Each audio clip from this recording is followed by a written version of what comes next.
கர்த்தருக்குள் பிரியமான என் அன்பு தேவனுடைய பிள்ளைகளே, உங்கள் யாவருக்கும் மீண்டும் நற்செய்தியின் சத்தம் சேனல் மூலமாக உங்களை அன்போடு நான் வரவேற்கிறேன். எல்லோரும் நலமாக இருப்பீர்கள் என்று நான் விசுவாசிக்கிறேன்.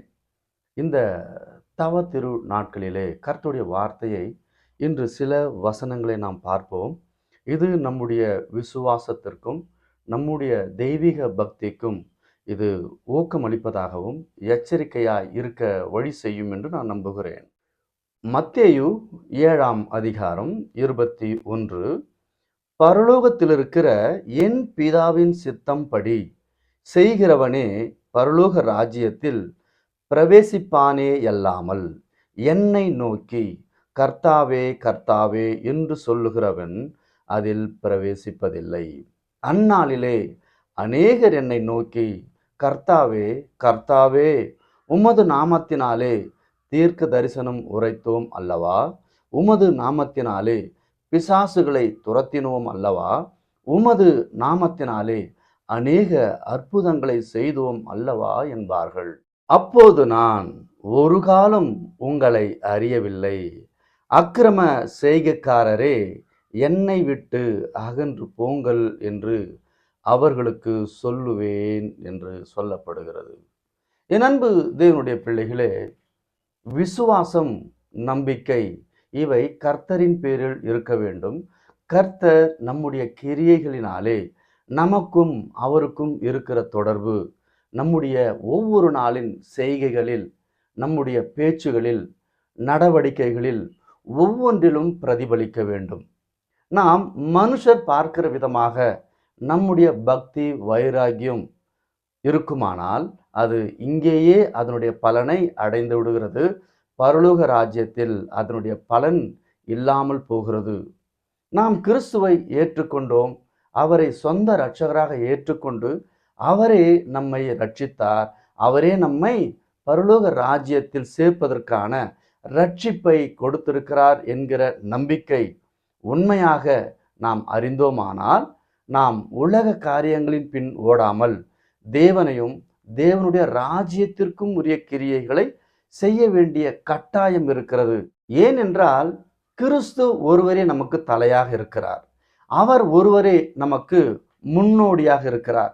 அவர் அவருடைய தந்தைக்கு கீழ்ப்படிந்தாரோ நடந்தாரோ பிதாவின் சித்தம் செய்வதே என்னுடைய நோக்கமாக இருக்கிறது, அவையே எனக்கு உகந்த ஆகாரமாக இருக்கிறது என்பதனால் அவர் பிதாவின் சித்தத்தை விட்டு வேறு எந்த காரியத்தையும் அவர் செய்யவில்லை, செய்ய நினைக்கவும் இல்லை. ஆகவே நாம் இயேசுவை சொந்த இரட்சகராக ஏற்றுக்கொண்ட நமக்கும் அவருடைய வார்த்தைகளை நாம் எடுத்துக்கொண்டு அவர் நமக்கு உரைத்த அந்த வழிமுறைகளில் நடக்கும் பொழுதுதான் பிதாவினுடைய ராஜ்யத்தில் நாமும் சேர முடியுமே தவிர அல்லாமல், அப்பா பிதாவே என் தெய்வமே உம்மை நான் எத்தனை முறை உபவாசம் செய்தேன், நான் எத்தனை முறை தசம பாகம் கொடுத்தேன், எத்தனை முறை இல்லாதவர்களுக்கு உணவளித்தேன், எத்தனை பேருக்கு நான் உம்முடைய நாமத்தினாலே ஞானஸ்நானம் கொடுத்தேன், உம்முடைய வார்த்தைகளை சபைகளிலே பேசினேனே என்று நாம் பேசுவோமானால், அக்கிரமக்காரர்களே என்னை விட்டு நீங்கள் அகன்று போங்கள் என்று சொல்லுகிறார். ஆண்டவராகிய இயேசு கிறிஸ்து அவரை ஏற்றுக்கொண்டு அவரை சொந்த இரட்சகராக ஏற்றுக்கொண்ட ஒரு பிள்ளைகளுக்கும் கற்றுக் கொடுக்கும் கட்டுத்திட்டங்கள், செயல்முறை எப்படி இருக்க வேண்டும் என்று பார்க்கிற பொழுது 1 கொரிந்தியர் 13ஆம் அதிகாரத்திலே நாம் மிகவும் தெளிவாய் படித்து கவனமாய் கேட்டு அதன்படி நடக்கிற பிள்ளைகளாக இருப்போமானால் நாம் கிறிஸ்துவை உண்மையாக ஏற்றுக்கொண்டோம், உண்மையாக அவருக்கு கீழ்ப்படுகிறோம், உண்மையாக அவருடைய நாமத்தை இந்த பூமியிலே நிலைநாட்டுகிறவர்களாக இருப்போம். 1 கொரிந்தியர் 13ஆம் அதிகாரம். நான் மனுஷர் பாஷைகளையும் தூதர் பாஷைகளையும் பேசினாலும் அன்பு எனக்கு இராவிட்டால் சத்தமிடுகிற வெண்கலம் போலவும் ஓசையிடுகிற கைத்தாளம் போலவும் இருப்பேன் என்றால் வெறும் சத்தமிடுகிற ஒரு வாத்தியங்களாக இருக்குமே அன்றி அதற்கான பலனையோ அதற்கான உண்மையான பொருள் இல்லை என்பது இங்கே தெளிவாக நமக்கு சொல்லப்படுகிறது. நான் தீர்க்க தரிசன வரத்தை உடையவனாயிருந்து சகல ரகசியங்களையும் சகல அறிவையும் அறிந்தாலும் மலைகளை பேர்க்கத்தக்கதாக சகல விசுவாசம் உள்ளவனாய் இருந்தாலும் அன்பு எனக்கு இராவிட்டால் நான் ஒன்றுமில்லை. அடுத்து பார்க்கிறோம், எனக்கு உண்டான யாவற்றையும் நான் அன்னதானம் பண்ணினாலும் என் சரீரத்தை சுட்டெரிக்கப்படுவதற்கு கொடுத்தாலும் அன்பு எனக்கு இராவிட்டால் எனக்கு பிரயோஜனம் ஒன்றுமில்லை. அன்பு நீடிய சாந்தமும் தயவும் உள்ளது. அன்புக்கு பொறாமை இல்லை. அன்பு தன்னை புகழாது, இருமாப்பாயிராது, அயோக்கியத்தனத்தை செய்யாது, தற்பொழிவை நாடாது, சினமடையாது, தீங்கு நினையாது, அநியாயத்தில் சந்தோஷப்படாமல் சத்தியத்தில் சந்தோஷப்படும். சகலத்தையும் தாங்கும், சகலத்தையும் விசுவாசிக்கும், சகலத்தையும் நம்பும், சகலத்தையும் சகிக்கும்.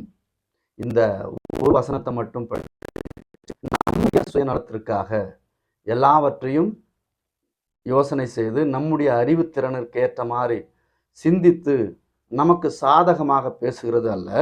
இந்த சகலத்தையும் தாங்கும் என்பது கிறிஸ்துவின் அன்பு, கிறிஸ்துவினால் அவர் மீது வைத்திருக்கிற விசுவாசம், கிறிஸ்துவினால் நாம் அவர் மீது வைக்கிற நம்பிக்கை, இவை அனைத்தும் சகலத்தையும் தாங்கும். கிறிஸ்துவின் அன்பை நாம் எடுத்துக்கொண்டு நமக்கு வருகிற சகல போராட்டம், சகல துக்கம், வேதனை, பாடுகள், இவை அனைத்தையும் கிறிஸ்துவின் அன்பில் இருந்து விலகி நாம் ஒரு தனி மனுஷனாக நாம் அதை போராடுகிற பொழுது நாம் பலவீனமாகிறோம், வேதனைப்படுகிறோம், துக்கப்படுகிறோம்.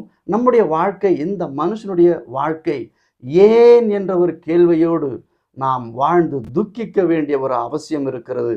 ஆனால் கிறிஸ்துவின் அன்பை நாம் உணர்ந்து, கிறிஸ்து எனக்காக மரித்தார், எனக்காக உயிரோடு எழுந்தார், எனக்காக உயிரோடு எழுந்து எனக்காக பிதாவினிடத்தில் பரிந்து பேசவும் ஒருவர் எனக்காக இருக்கிறார் என்றால் அது கிறிஸ்து என்கிற நம்பிக்கை நமக்கு இருக்குமானால் நாம் படுகிற வேதனைகள், துக்கங்கள், பாடுகள், இந்த உலகத்தில் படுகிற எல்லாவித பாடுகளுக்கும் நாம் விலகி தேவனுடைய அன்பையும் தேவனுடைய கிரீடத்தை பெற்றுக்கொள்ளக்கூடிய ஒரு பாக்கியத்தை நமக்கு கொடுக்கிறது எது என்றால் இயேசுவின் அன்பிலிருந்து நாம் படுகிற எல்லா விதமான பாடுகள்.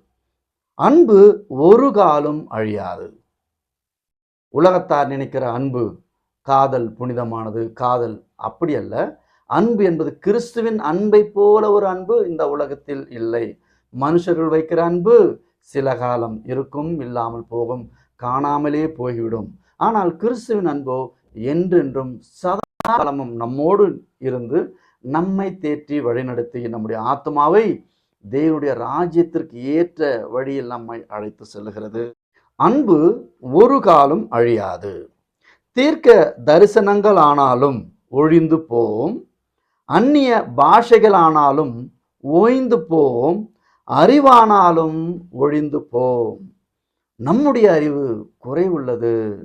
நாம் தீர்க்க தரிசனம் சொல்லுதலும் குறைவுள்ளது. அநேகர் சொல்லுகிற தீர்க்க தரிசனங்களை நாம் அன்றாடம் ஒவ்வொரு நாளும் பார்க்கிறோம். வருடம் பிறக்கும் பொழுதும் நாம் அநேக கர்த்தருடைய பிள்ளைகள் என்று சொல்லி அநேக பொய்களை புரட்டுகளை சொல்லுகிறதை பார்க்கிறோம். சொல்லுவது ஒன்று, நடப்பது ஒன்று. ஆனாலும் அதற்கு முட்டு கொடுத்து பேசுகிற அநேக பொய்களையும் பித்தலாட்டங்களையும் நாம் நம்முடைய வாழ்க்கையில பார்த்து கொண்டுதான் இருக்கிறோம். ஆனால் அன்பு ஒரு காலம் அழியாது. அது யாருடைய அன்பு என்றால் கிறிஸ்துவின் அன்பு. ஆமென். நிறைவானது வரும்பொழுது குறைவானது ஒழிந்து போகும். நிறைவானது என்பது கர்த்தருடைய கிருபை, அவருடைய ராஜ்யம். அவருடைய ராஜ்யத்தில் நாம் போய் சேருவதுதான் இந்த நிறைவானது. இந்த நிறைவான தேவனுடைய ராஜ்யத்தை அடைகிற அந்த பொக்கிஷம், பாக்கியம் நாம் கிடைக்க பெறுவதுதான் நிறைவானது. அந்த நிறைவானதை நாம் அடைகிற பொழுது நாம் இந்த பூமியிலே கிறிஸ்துவுக்காய் படுகிற எல்லா பாடுகளும் எப்படி அது ஒழிந்து போகும், அது நிலை நிற்பதில்லை.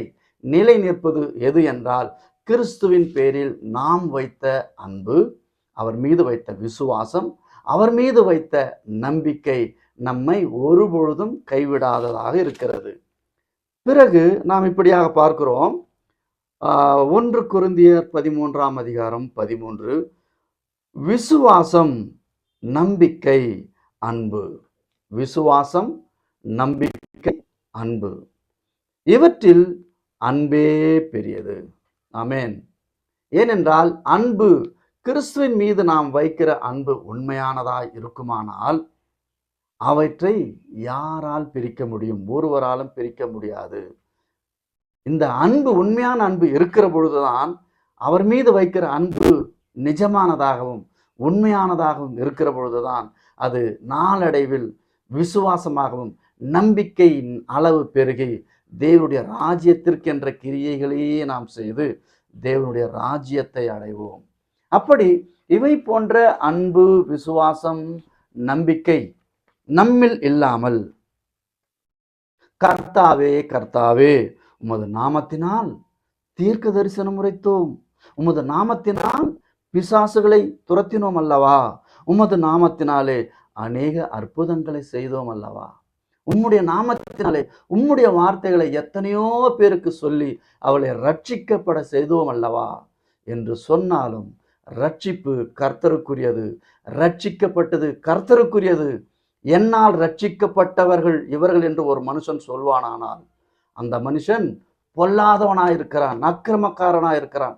இந்த மனுஷனால் நான் ரட்சிக்கப்பட்டேன் என்று ஒரு மனுஷன் சாட்சி சொல்வானானால் அது கர்த்தருடைய நாமத்தை அவன் அறிந்த விதம் எவ்வளவு குறைவாக இருக்கிறது. ஏனென்றால் ரட்சிப்பு கர்த்தருடையது, இயேசுவினது, அவருடைய கிருபையினால், அவருடைய அன்பினால் நாம் ரட்சிக்கப்பட்டோமே அன்றி எந்த ஒரு தனி மனுஷனுடைய கிருபையினாலோ தனி மனுஷனுடைய வார்த்தையினாலோ நாம் ரட்சிக்கப்படவில்லை என்கிற உண்மையான அந்த ஞானம் வருகிற போது தேவனுடைய ராஜ்யத்தை நாம் அறிந்தவர்களாக இருக்கிறோம். தொடர்ந்து இணைந்திருங்கள். அடுத்த பதிவிலே கர்த்தருடைய வார்த்தையை கொண்டு வருகிற வரை உங்களிடமிருந்து நான் விடைபெறுகிறேன். கர்த்தர் நம்மோடு இருந்து அவருடைய ராஜ்யத்திற்கு அடையத்தக்க கிரியைகளை செய்யும்படியான தயவு நமக்கு செய்வாராக. ஆமென்.